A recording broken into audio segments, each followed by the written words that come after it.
Hello and welcome to the Go to Martech podcast. I'm b.reeder, Principal Consultant at Strativ Group, and today I'm delighted to be joined by Kashish Gupta, the co-founder and co-CEO of Hightouch. Kashish, it's great to have you on the pod today. How are you doing? Thanks, Ben. Doing great and great to be here too. Good. Well, look, let's get straight into it, Kashish. Perhaps you could just kick us off by giving a bit of an intro into you, your background, and kind of how you've got to where you are today. Sure. So my background is actually I've been doing startups really ever since I graduated college. In school, I studied machine learning and business, and Hightouch has actually gone through a number of pivots to get to where we are today. But what we do now is we actually build marketing software for some of the largest brands in the world. So for companies like PetSmart, Spotify, the NBA, we pretty much run all of their customer marketing, and we help provide their data teams and their marketing teams a platform to collaborate against that data and run campaigns using customer data. So back in the day, like this kind of software would be like Customer 360. Now we think of it as a kind of like intelligent, like Customer 360, or call it like customer data activation. And we've really pioneered this market that we call composable CDP, which is a composable customer data platform. And that's really what our customers know us as. Nice, cool. Yeah, so that's a good segue really into what I wanted to tackle first, which is kind of, I guess, the space in general and where you guys position in that space. You know, it's an area I've been working in a long time as well, kind of customer data. And there are lots of players out there, lots who are genuinely sort of CDPs and lots who claim to be and they're not. So, you know, when you guys entered the market 5 or so years ago, there was already some key players in that space. So what was it that actually firstly kind of made you decide to bring out a product? What was the kind of need or gap that you identified? Yeah, absolutely. So when we first started looking into and understanding this problem, we actually thought the problem was well solved. So both of my co-founders used to work at the CDP company called Segment, and they actually built the Personas product there, which was one of the original CDPs. So because of that context, we actually thought that like marketing data problems were pretty well solved by Segment, which is where they used to work. But we were doing discovery on a different topic, which was really about building dashboards. And every enterprise we talked to said, hey, actually, no, Segment doesn't work for me anymore. Actually, no CDP works for me anymore. And the reason for that is because I'm going to store all my data in my data warehouse now. It doesn't make sense for me to store my data in a CDP. I have a data warehouse. It has a nice architecture that allows me to choose schema and allows me to use one platform for both BI as well as marketing and really everything. And so I'm churning my CDP and replacing it with a data warehouse. And you can talk to like really every single big streaming and retail company in the world. They were all thinking about doing this or already doing this in 2020. And they were all moving to Snowflake, BigQuery, or Databricks. And so what they told us is, hey, look, like we're going to do this. We're going to move all of our data gravity to the data warehouse. But when we do that, we don't want to build these marketing UI layers in-house. How about you just build us those marketing UI layers? And so we thought, great, that sounds perfect. And we kind of built the segmentation builder and the journey builder on top of the data warehouse in a very serverless way. And for large enterprise, that was just the perfect architecture because they wanted to own the data, reside the data in their systems, but then they wanted to delegate the UI task and the design task of how do we give marketers access to this data. And so that was really the core innovation in the early days. That's what made CDP break for enterprise. And if we didn't hear this from like potential customers, we really wouldn't have gone into the market because we would have thought the problem was already solved. And then you kind of like dig in and you kind of understand where are the gaps in the original CDPs. It all comes down to the strict and like rigid schema that they forced their customers to follow. So those CDPs were predominantly invented to serve e-commerce use cases for a single website. So you might have something like a, call it like a maybe athleticgreens.com, right? It's just one domain. They have to sell really one or two products. And users can click on the product, they can add the product to cart, and they can buy the product.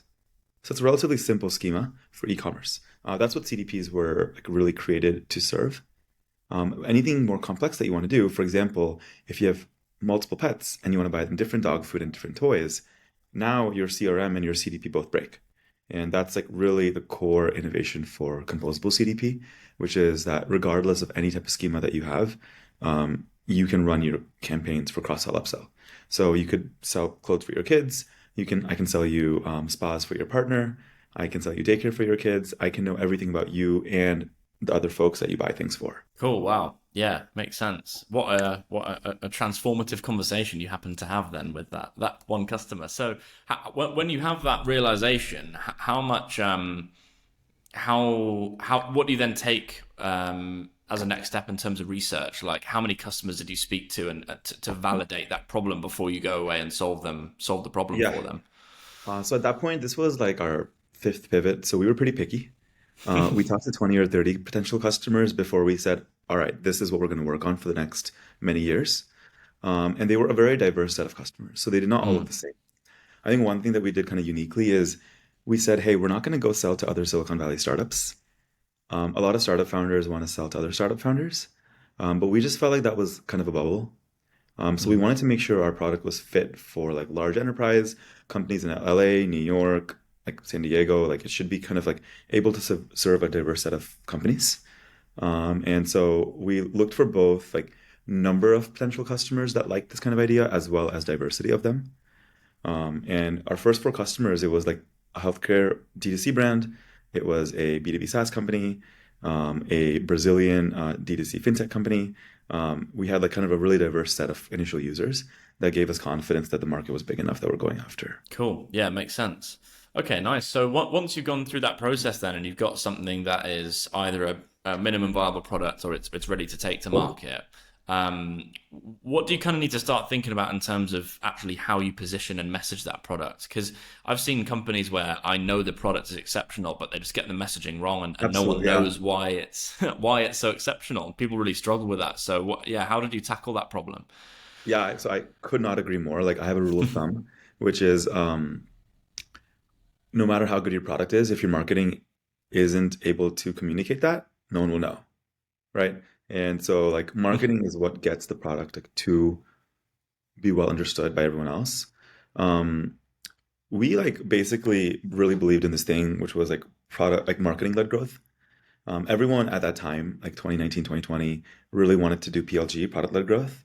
And we had basically said, hey, look, like there are certain companies where because you're so enterprise, like, and you really need like security and like InfoSec and that kind of stuff for people to try you. What you really want to do is you want to market the idea. You want people to come talk to you, and you want them to agree so strongly and so fundamentally with your architecture that they're going to evaluate you for that reason. So it was more marketing led. And our positioning actually really came from our customers. So we would just ask them like what they thought when we communicated this architecture to them. So we kind of got to this ground truth, right? Which is that no matter what kind of company you are, you believe that our architecture, our composable architecture, is better as a North Star than your current architecture. And then we would ask them, all right, like what would you call this? Like what does it mean to you? And they gave us those terms. So they actually first originally gave us this term called reverse ETL. And we didn't even like the term reverse ETL, but our customers had said, hey, like, getting data into the database is ETL, so why don't you just call this thing reverse ETL and it'll be really clear. And it was such a controversial term that people loved writing about it. They loved debating about whether it was a good term or not.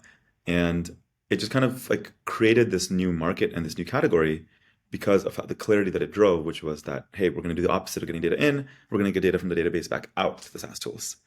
Then there was another category that we created, and that was actually pioneered by someone named Lee Hammond, who was a like very high up executive at Universal. And he said, hey, like, we can't call this a CDP. Let's call it something else. And then he came up with this term called composable CDP. And he said the reason it's composable is because you're bringing your own database, and Hightouch is just plugging right into your database, and it's giving you all the different components on top of your database. And so, to be honest, in the beginning, we didn't love that term either, but customers loved it. And so we published it. Folks really like kind of like started using that term. And now pretty much every single one of our competitors calls themselves a composable CDP. But really in 2021, it was just us. And you could even find literature from our competitors in 2021 saying that they hated that term. And that Wow. tells you that like it really doesn't matter what we think or what our competitors think. All that matters is what customers think. Yeah. So make your customers do all the hard work for you, basically. What are you saying? Yeah, or yeah, perhaps. And like maybe it's a amplify like their feelings and their thoughts. Yeah. Because if one of them says it or like 10 of them say it, there's probably thousands of people that feel the same way. Yeah, that makes so much sense. Okay, cool. And you mentioned your competitors there. I'd be Mhm. interested to know, like, in a space where, yeah, there are a lot of players and they're all trying to either do something differently or say they're doing something differently. Like, how much attention do you pay to that? Do you have people who are watching your competitors, what they're doing with their products and their marketing to inform what you're doing, or are you very much on an island by yourself, just making decisions based on that? Yeah. Um, I guess the truth is that a lot of the times it feels like they're watching us. Because like we'll work on something and then maybe like 6 or 12 months later they'll work on it as well. So we do keep tabs on like who's kind of catching up, but it's rare that we see them doing something that we want to imitate as well. And honestly, like that would be cool to see. Like we would love to see that. Um, I think the way we think about it is really not about what people are talking about, but what they are able to demonstrate. So like we really believe in this show don't tell mentality. We tell our customers, hey, look, like POC this product. Try both products, evaluate them side by side. I guarantee you that Hightouch will be able to be set up in 1/10 of the time and have like way more power. Right? So like I don't need to convince you of this. It's great if I can, but just try it. That's really our mentality and it always has been. And that's why like when they copy a lot of these features, especially like the data warehouse native features, we encourage our customers to try both because you can say you have a Snowflake integration or a Databricks integration, but the nature of how composable you are is very different. So there's very few CDPs right now that can actually truly like work in a fully SQL driven way where they're like truly just running queries in data warehouse. Many of them are connecting to Snowflake, then pulling that Snowflake data into their database. And now they're storing it in their rigid schema, and then you just have the same problems all over again. So saying you connect to a data warehouse is not nearly the same as like really building your CDP in a composable way. And that's particularly demonstrable when you POC the product. Nice. Yeah, it's a powerful strategy and also one you can only take if you know you have the best product. So that says a lot. Cool. So I know that, both in the US and in Europe, there's a lot of privacy changes happening, particularly around the landscape of customer data, Yeah. accessibility, and privacy. How do you think the space in general and also your business will need to adapt as those changes continue to be driven? Yeah, 100%. So this is actually why 25% of our business is in EMEA. Like we travel to Europe at least like twice a year each as co-founders because of Mm, how many customers we have there. And the reason we have so much business in EMEA is because of those privacy concerns. So a traditional CDP would store the customer data in their database, which to any company in the European Union, that's terrifying. mm. You don't want someone to store your data. You'd actually rather keep it in your server and your database and so on. And so what we've done is basically given them an architecture where data resides, again, in the EU. And we've even built multi-region, multi-cloud. So we have AWS in the US and in Ireland, and we have GCP in the US and in Ireland. So for all of our European customers, even when they use our servers, it's just bouncing back and forth between their database and then Ireland and then back. And so it's staying in the EU. And so from a data residency perspective and privacy perspective, really what I hear customers looking for is control Mm. and accountability. And by having that kind of guarantee where it's not really possible to make a mistake, like there's no way to really send the data to the US, it gives them that control rather than like kind of just assuming that XYZ SaaS platform is a black box and they'll take care of privacy. You'd much rather prevent things from going wrong than have like a good backup plan in case they go wrong. And so that's kind of like why that fundamental architecture really works for the EU. Um, and many of our customers are global, so Mm. they'll have like almost like two instances of Hightouch running, one for their EU customers and one for their rest of global customers. And so all of that kind of stuff is stuff that we had to learn back in 2021. Because again, like we never really worked with SMBs that much. We always worked with larger companies, and this was really their request from day one. Cool. Yeah, that makes sense. And how about on the individual consumer side? So when it comes to the depreciation of the cookie or just the general trend of consumers like me becoming more aware of their data and how to Yeah, keep it safe, how is the functionality of your products for the end customers going to have to change? yeah. Okay, so maybe some insight to give here is that because of deprecation of cookies, that's exactly why you see almost all of these websites asking you to log in rather than like being able to shop without logging in. Hmm. So anytime you see one of those banners that says, "Give me your email for a 15% off coupon," or "Log in for our loyalty program," anytime they're asking you for any sort of like phone number or email, it's because they want to tie your web browser to your actual contactable information rather than to your cookie. And the majority of us now have ad blockers. And so those websites won't be able to track us because of those ad blockers anyways, which is why they need our actual opt-in for email or phone. So from a user experience perspective, the end consumer, that's the biggest shift. Hmm. It doesn't affect the end user of Hightouch, which is actually the marketer.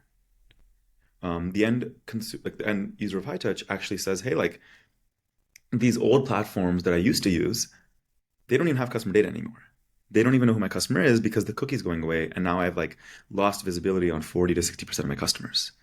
That's actually why you see people coming to us and saying, Adobe's broken. Adobe's relying on cookies. I need something that relies on email. Hightouch, can you help me? So that's actually like from the marketer's perspective, like what they see is that the data no longer works in their platforms. From the consumer perspective, what they see is that I need to log in now. And from a Hightouch perspective, we basically see a problem that we can uniquely solve, which is that our systems have never relied on cookies. And so we've have like no tech debt associated with cookies. It's all about like real first party data. Cool. Okay, nice. And do you think that the way in which marketers will use CDP will start to change at all, even if it's not in relation necessarily to privacy or data changes, just as the market gets more saturated and as the needs change? Yeah, will the way they're using this technology change at all? I think so. So I think like in general, like what marketers are moving towards is having more loyalty programs and having more like customer remarketing and customer engagement. What I suspect is that CDPs have existed for a long time, but no one's really been able to use their true power because people have been just so focused on setting up Customer 360 and setting up their CDP. They're not really like logging in every day and exploring what campaigns to run and discovering which customers are going to respond best to which campaigns. So now that we've kind of like provided an architecture that really works out of the box, we think that the way people will use CDPs is actually a place to explore which campaigns customers have propensity towards or likely to click on, not just to run those campaigns. And we think that actually, like CDP will be thought of as the place to like really build your loyalty program, to build your cross-sell upsell campaigns, to build your like customer journeys across all your platforms, even like advertising, email, at like on-site, etc. So really like kind of your like one-stop shop for thinking through what campaigns you want to expose your customer to. And AI is going to be a large part of that story too, which I truly believe that no one has solved yet. And that just didn't really exist as a topic area for people to think about 5 years ago. Yeah, well, that was going to bring me on to my kind of final point I wanted to touch on here, which is, well, without giving away too many trade secrets, Kashish, Yeah. like in terms of your product roadmap, I know you're thinking about AI and machine learning. I know your background is in that as well. So, what's kind of to come, I guess, on that? How are you going to rope that into what you guys are doing and how that benefits your customers? Yeah, so it's actually public now. We launched it, I think, last week. And we call this product AI decisioning. The whole idea is that we want to help you, like marketers, decide which campaigns to send to which customers. Say you have 100 million customers. Generally, what happens is I'll send a campaign to males versus females, or a campaign to certain age groups and so on. So it's not really personalized. And if it is personalized, it's personalized on a really simple set of data.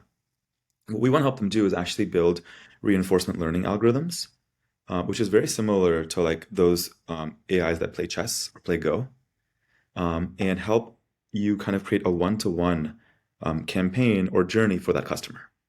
So based on everything you've ever done and people similar to you have ever done, I can match against that and say, I think I should sell you this, but before I sell you that, I'm going to show you these two things. because that's going to get you to come in store. It's going to get you to click on my website. It's going to get you warmed up, and then I'll sell you the thing I know I need to sell you. That kind of intelligence on a one-to-one customer basis does not exist today because no one's really built those algorithms that can be one-to-one in that way. And so we basically said, hey, like, we think we know how to build this. It's a huge like technical lift. It's going to be really difficult to build, but if it succeeds, it can really change how marketing is done forever, and it can really change how you think about segmentation and journey building, because you might rely on AI instead to help you choose which campaigns to send to which customer. So that's the AI decisioning product. We're piloting it mostly for cross-sell, upsell use cases. So you have an existing customer base and you want to market additional products or additional experiences. And we're seeing this work really well in retail, digital native, and media, where these retail companies have just a ton of customer data. And then maybe they see you log in for the first time and shop around a little bit. They should be able to match what you just did to everyone ever before and describe the propensities you have towards the next actions. And it should be adversarial. It should be something like, hey, like if he is shopping for this, we're going to market that. But as soon as he shops for something else, let's turn this off and let's switch over. So no, there's just no AI product right now that can actually decide to turn off certain marketing and turn on different marketing. So that adversarial nature doesn't really exist, and that's what reinforcement learning is very good at. Yeah, yeah, absolutely. And it's clear from the consumer's perspective there's that gap because the amount of times I get recommended pearl necklaces and high heels when I go to a clothing website is crazy. And that's not because I'm buying them, but it's Yeah. because they've got the data wrong. So yeah, absolutely. Well, that's super exciting. And I think AI is something that everyone wants to rope into their products now, but I think people are taking the quick approach and rushing that. And it's clear from how you've built the business and the product so far, you're not doing that. You're doing it very much from a customer need perspective, which is the way to go about it. So, firstly, I really appreciate all the insight on all of that, Kashish. It's super interesting. We're coming to right at the end of our time here. So, how we typically wrap up is a question from our previous guest, which I can ask you, and then I'll get a question from you for our next guest, who is going to be similarly a CEO or a founder of another MarTech company. So from the previous guest, a bit of a different one, really. It's not about go-to-market or strategy. It's more just about lifestyle. So they wanted to know, as a CEO and co-founder, what do you actually do to maintain a good work-life balance, if anything? Yeah. Well, I guess there's maybe like the actual like practicable answer, which is I like Friday evenings I play squash, go to the gym and like just kind of like have a few days a week where I know I'm going to be going to the gym and taking some time off and just being able to decompress. That helps a ton. Saturdays I take the full day off, and that Nice. way I'm like refreshed on Sunday to work on Sundays. And then the previous CEO of Johnson Johnson taught me something, which I really, really appreciated. And what he taught me is that, hey, look, like when you go visit a customer, visit any member of your team, visit a partner, you're the CEO of this company and they expect you to show up and like be representing the company. So go for quality over quantity of time spent. So for example, if he flies to London, instead of going directly to his meeting in London, he would go to the hotel, go to the gym, take a nap, then go to the meeting, have less meetings, maybe he only has two meetings instead of five, but those two meetings should be extremely high quality so that the people he meets like feel that they care, that he cares about the meeting and like is really taking it seriously. And so he said, look, like just do two things really well and like represent the company, represent yourself well, rather than trying to fit in everything. And I think as early stage founders, like it's really easy to say I'm going to try to fit in everything and just do everything possible. Whereas you do get to a point where you think, actually, I need to do two things really well and represent myself really well in these two ways. And then other things will work out. So that's been helping. I think it's a hard mentality to follow, but it's just kind of inspirational because I never knew that I was allowed to say no to meetings. Now I know that. Nice. Yeah, I'm sure that'll be inspirational to a lot of our listeners. Yeah, there'll be a lot of cancelled meetings the week after this comes out. Yeah, I hope so. It's a good thing. Yeah, cool. Okay, and then finally, yeah, for our next guest, just what in general would you want to know about? What do you want us to ask our next guest on the podcast? Yeah, maybe I would love to hear about what the hardest thing was in the first couple of years of starting their business. I think every single founder journey is difficult. I don't think a single person would say it's easy. And I do think the audience should hear about the difficult parts too. Nice. Fantastic.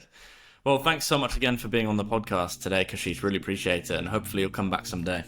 Absolutely. Yeah. Thank you for having me. Nice one. Thank you. And for those of you who are listening or watching, thanks so much for tuning in with us, and watch this space for the next episode of Go to Martech.